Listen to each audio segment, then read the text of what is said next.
Doctor ortho, अब दर्द भी घुटने टेकेगा। किसान आंदोलन का वो दौर याद कीजिए जब 2.5 दशक पुराना रिश्ता एक पल में टूट गया था। नारे लगे, दूरियां बढ़ी और लगा कि बीजेपी और शिरोमणि अकाली दल अब कभी एक छत के नीचे नहीं आएंगे। लेकिन राजनीति में ना कोई स्थायी दुश्मन होता है और ना ही स्थायी दोस्त। पंजाब की सियासत से इस वक्त की सबसे बड़ी और धमाकेदार खबर सामने आ रही है। पंजाब विधानसभा चुनावों से ठीक पहले बीजेपी और अकाली दल का गठबंधन लगभग तय हो चुका है। सितंबर के महीने में इसका आधिकारिक ऐलान भी हो सकता है। पर सवाल ये है कि आखिर 4 साल बाद ऐसा क्या बदला कि दोनों फिर से गले मिलने को तैयार हो गए, और इस पूरे खेल में पीएम नरेंद्र मोदी का क्या रोल है। कहते हैं जब बाजी बड़ी हो तो खिलाड़ी भी बड़े उतरते हैं। सूत्रों की माने तो इस गठबंधन की पूरी स्क्रिप्ट खुद पीएम नरेंद्र मोदी के मार्गदर्शन में तैयार हो रही है। पीएम मोदी के पंजाब के 5 बार मुख्यमंत्री रहे दिवंगत प्रकाश सिंह बादल से कैसे रिश्ते थे, ये किसी से छिपा नहीं है। पीएम सार्वजनिक मंचों पर भी प्रकाश सिंह बादल के पैर छूकर आशीर्वाद लिया करते थे। यही वजह है कि पीएम मोदी खुद इस गठबंधन के हर अपडेट पर नजर बनाए हुए हैं। हाल ही में पंजाब चुनाव प्रभारी केंद्रीय मंत्री CR पाटिल और रवनीत बिट्टू ने पीएम मोदी से मुलाकात की।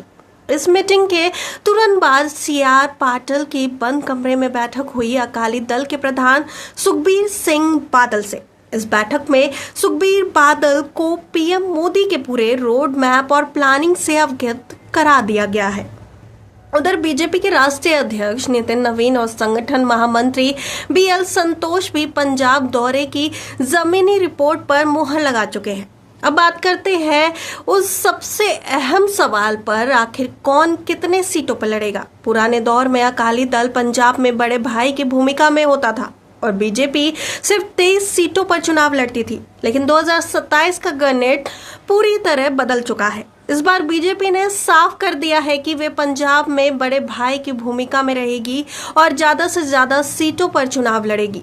हैरानी की बात यह है कि सूत्रों के मुताबिक सुखबीर सिंह बादल इस बार बीजेपी के इस नए बड़े भाई वाले फॉर्मूले पर राजी हो गए हैं। कौन सी सीट पर कौन चुनाव लड़ेगा, बस इसी मंथन को अंतिम रूप दिया जा रहा है। अब सवाल उठता है कि दोनों दल अपनी अपनी शर्तें छोड़कर साथ आने को मजबूर क्यों है। जवाब है राजनीतिक वजूद की लड़ाई। पिछले विधानसभा और हालिया लोकसभा चुनावों के नतीजों ने दोनों पार्टियों को आईना दिखा दिया था। अलग अलग चुनाव लड़ने का नतीजा ये हुआ कि दोनों का कोर वोट बैंक बच गया और इसका सीधा फायदा मिला आम आदमी पार्टी और कांग्रेस को। बीजेपी को समझ आया कि बिना अकाली दल के कैडर के गांव देहात में पैठ बनाना मुश्किल है, और अकाली दल को समझ आया कि दिल्ली के समर्थन और शहरी वोट बैंक के बिना वो चंडीगढ़ की सत्ता तक नहीं पहुंच सकते। यानी दोनों की सोच और मजबूरी एक ही थी। अलग अलग लड़ेंगे तो पिसेंगे, साथ आएंगे तो विकल्प बनेंगे। एक तरफ जहां विरोधी दल एकजुट होने का रोड मैप बना रहे हैं, वहीं दूसरी तरफ पंजाब की मौजूदा आम आदमी पार्टी सरकार के लिए मुश्किलें कम नहीं हो पा रही है। हाल ही में जालंधर के PAP में 16 कर्मचारी नेता CM भगवत मान से मिलने पहुंचे। मेज पर चाय परोसी गई, लेकिन मुख्यमंत्री की कुर्सी खाली रही और महज एक वीडियो रिकॉर्डिंग की शर्तों पर बैठक रद्द हो गई।